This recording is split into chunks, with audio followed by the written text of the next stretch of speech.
Hello guys, meron na naman tayong imumukbang. So, ito yung dragon fruit. So, tingnan mo siya, nag-iba na yung balat niya kasi matagal naman to siya rito, hindi kinakain. So, sabi ko, kainin ko kaya sayang din yung yung mga prutas dito sa bahay, hindi kinakain. Mga tao rito di kumakain ng prutas. So, kakainin natin. Nagagalit pa.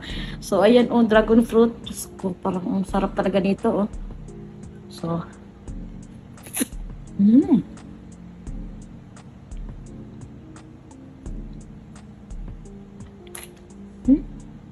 Pakapula. Pula ba ulit? Thank you, Sarap. Violet. Mm. Mm.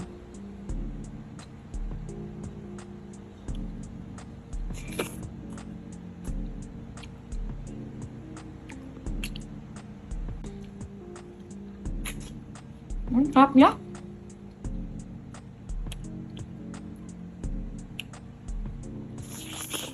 Mm.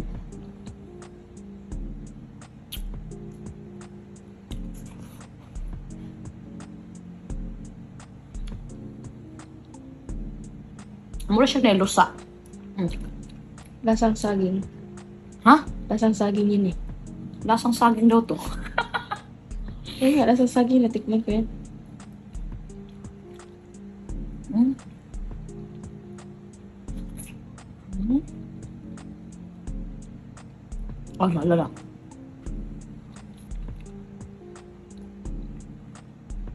Ha? Manitikman ako nito, yung kulay puti. Hindi siya matamis. Mas masarap pa yan. Ito matamis siya.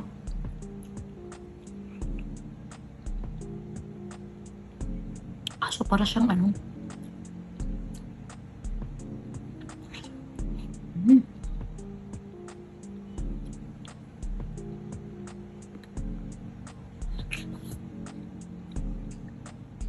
Grabe makabusog to, no?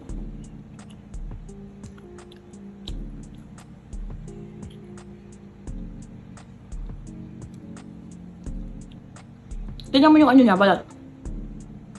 Pero pa sa loob, hindi pa siya nabubulok. Pero pag dito, tingnan nyo, parang nabulok. Kasi na na siya, nag-dry na yung niya ba, dahon-dahon. Dahon-dahon niya, di ba may dahon-dahon niya dito, na kulay green. Nabulok na siya. Nabulok na, nalaya ba? Nalaya, na-dry.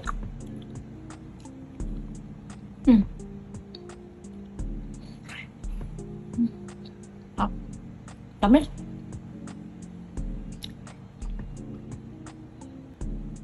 Busog na kayo ko. Buso na lang ang ato kay bagbaan ta ni ilabay ni no. Ani di na ko ilabay ni no, di na ko siya maubos. Isod na ko siya sa ref. Grabe busog ka.